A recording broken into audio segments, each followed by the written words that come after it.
Kalata timechoka kumudzi ku Malawi. Bwande mukulija. Achimwene, muli bwanji koma nzathu kumeneko. Ife kuno kwanu unyasanda ayi ndithu Mulungu akutisunga mwene. Kudandaula kwenikweni ndi ayi ndithu. Masiku akupita basi. Kuthamangira mchaka cha 2025 amwene. Chaka chimene tionenso anthu abodza amabwera m'madera mathu atavala zikopa za nkhosa. Akumanena kuti mundisankhe ine ndiye weniweni. Koma pano zaka zitatu tikulukutika tokha amwene opanda kutimenyera nkhondo. Aliyense akupanga zinthu za iye ndi pa banja pake basi. Ndikudziwa mmafuna mutadziwa kuti kodi ndiye za ku Stance Academy zikuyenda bwanji. Sukulu yapamwamba achimwene yabwino kwambiri, malo abwino ophunzirira, aphunzitsi odziwa ntchito yawo bwino, komanso zipangizo zabwino zophunzirira. A Stance Academy kuluchenza uko ndi kumene mwana aliyense ofuna maphunziro panopa akulowera. Komanso paja paliponse pamene pali chikwangwani cha Stance Private Schools, pamenepo ndi pamene pakuchitika maphunziro enieni. Ndimakamba zachani kodi? Zamakosana andale amene tsopano ayambapo yakaliyakali kwathu kuno. Amwene simungakhulupirire kuti kwathu kuno nthawi yokhayo imene timafuna anthu wamba ndi nthawi ya masankho akayandikira basi. Zimamvetsa chisoni amwene kuti anthu wamba afe timangogwiritsidwa ntchito ngati makasu basi. Ndikudziwa mudzinena kuti kodi Bwantasa imene inso ndiye yayambira patipati. Panopa kwathu kuno olemekezeka ahonorable anayamba kaye athawa. Titawasankha ahonorable basi omwewo anangoti ndikubwera kaye ndikupita kulilongwe omwewo achimwene. Takhala tikuzunzika zilumika zonsezi zitatuzi, matenda kumasenza paphuzi, opanda munthu omuwuza kuti mukatidandaulireko chonde. Zitukuko ndikumangozonena chapoteropo m'madera mwa anzathu ena, koma kwathu uno ndi ndimakambirana ndi magetsi wangayo za nkhani yokhudzana zitukuko kwathu kuno, komanso ndalama za nkhaninkhani zimene mabwasala athu anagwirizana kuti zizipita kudera kuthandizira chitukuko cha deracho. Achimwene mabwana athu mahonorable anagwirizana kuti dera lililonse la Hemupi adzikhala ndi thumba la chitukuko ndalama zokwana 100 miliyoni kwacha. Achimwene ndetidadumpha kuti kukhala sikoma kumeneku basi ife titukuka basi. Dziko lonse litukuka, chitukuko ngambwingambwe mu nthawi yochepa. Ifeyo alolida mmutu mwathumu kungomva za 100 miliyoni kwacha. Tidazunguzika koopsa. Loko ndikuyilemba komwe ndingayikwanitse. Zoti kaya pali maziro angati nanga ndingazidziwe. Koma chinthu ndimadziwa ndi choti 100 miliyoni kwacha ndi ndalama mbiri kwa basa chimwene. Zilibe kanthu wina wake loko atamatumba kuti ka 100 eso ndikachani. Ndife akambona ife ka 100 miliyoni si ndalama. Koma kwa ife achimwene 100 miliyoni ndalama zambiri kwa basi. Ngati ifeyo Bwantasa ndo kafadala umene timachita nsala ndi 50,000 kwacha yeniyeni kungolandira ndalama za mtukula pakhomo ndiye kumakhala abale ndigwireni ndini ndalama zambiri mtima wanga suli malo ndithandizeni yanzanga mwayanzanga kwa munthu subwera kawiri ndithandizeni yanzanga kuzungulira mutu ndi 50,000 enieni. Izitu zimene zimandipatsa maganizo ochuluka. Nzaka ziwiri m'madera aphungu aku nyumba ya malamulo akumalandira 100 miliyoni kwacha ya chitukuko. Kuli nde ikumayima patipati ikumapanga chani. Kwathu kuno paja timakonda zimenezi kuyika zindalama phamwamwa ku ntchito ina yake kenaka basi osafunanso kuyitsatira ntchito ija.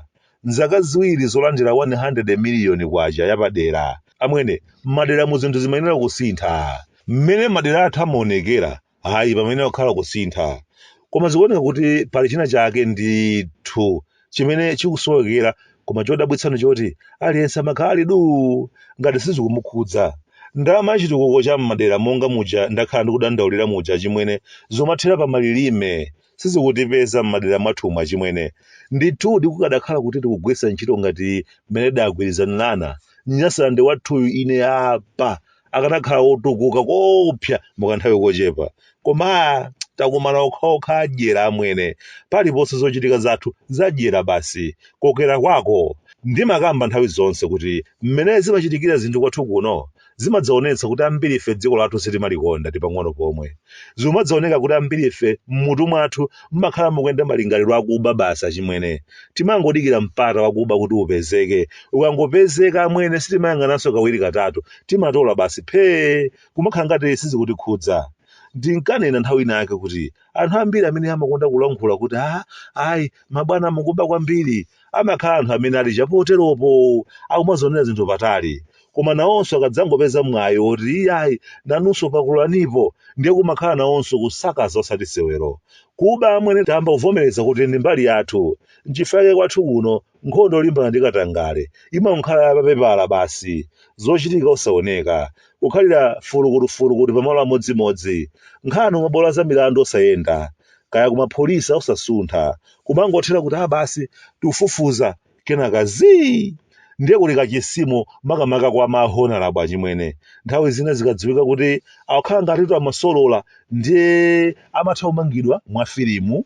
Ndiye mwa filimunso ndikupita kubola za milandu ndikupatsidwanso chilango mwa filimu. Ndiye mwa filimu ndikupitanso Kundende posakhalitsa ndikuzakhululukidwanso mwa filimu ndikutulutsidwa Kundende. Kenaka tikakomana nawo ndikumati kuwoza mvekere Bwande bwantasa mmari murani ajama roho inu tatulukabe tu ife sipanoyi wankulu ndi wankulu mwana ndi mwana ife sha. Kundende kulibedi malo amabwasala zona. Kundende ndi kwa ife yanunkhadala basi. Ndipo ndiye milandu yathu simene iyendera mwachangu. Ukugwira mmawa kuti unasokoneza chimanga kunsika wa chimanga, masana kulowa khothi, madzulo a tsiku lomwelo mumva basitu mwakhale Kundende zaka 14 pofuna kuti ena akatengerepo phunziro pa inuyo. Ndikuyamba kuchita zinthu zoyenerera. Nthawi inake unkakambidwa paja kuti nonse amene muli Kundende ndi milandu ya masewera ngati yopezeka mabambuzi osadandaulayi zinthu ziyenda bwino kumeneko mutuluka chifukwa kukubwera mbava zenizeni za masuti eni amene akupakula ndalama zathu za misonkho. Ife nthawi imeneyi tidawombera m'manja kuti chilungamo tsopano kwathu kuno chiyenda ngati madzi. Koma ayi ndithu aja akuba nkhuku aja akadalibe mkata chimwene mabwasala aja adatetezana amwene palibeponso nkhani iliyonse imene ikuwakhudza. Ndimangopempherabe kuti tsiku lake adzabwera ndi kudzatiuza kuti pepani ndinkakamba za anthu akuba masuti koma mwina ndinkalakwitsa mbava kulibe. Mbava zilipo ndi zomwezi basi mwanji wobwa ntasawa amwene. Anthu andale amatetezana chimwene kukhululukirana ngakhala kudziwa ndithu kuti uyuyu anapakuladi ndalamazo mlandu anapalamuladi. Pamene ifeyo kungopezeka kuti unatsitsa mwangozi kasingileti kojambula bobo male pa mtimapa ndiye tatenga nteyala mvekena ameneyu tiwotche basi tichite mujaji tidapotcha mbuzi pa chiwaya cha makala apite ameneyo. Tatsogoza ena mwa abale athu amene akadapatsidwa mpata ngati umene abale athu andale amapatsidwa nkutheka akanasintha kapena tikanatha kumva nkhani zake zenizeni zoona. Koma osauka alibe mawu achimwene. Ujeni Barman tapereka kwa aliyense muno zimene akumwa mabotolo anayi follow. Wamva Barman? Very good. Kwa tsopano pakapita mphindi 15 uyendeso mwali yense utolere ndalama ya mabotolo follow. Wamva? Andasamazolowere kudzaonjekana muno ngati akuonera kanema wa mpira iya. Ata ine wanu kuno kumudzi ku Malawi abwande. Kuda kunyasalande sunga mpenzi.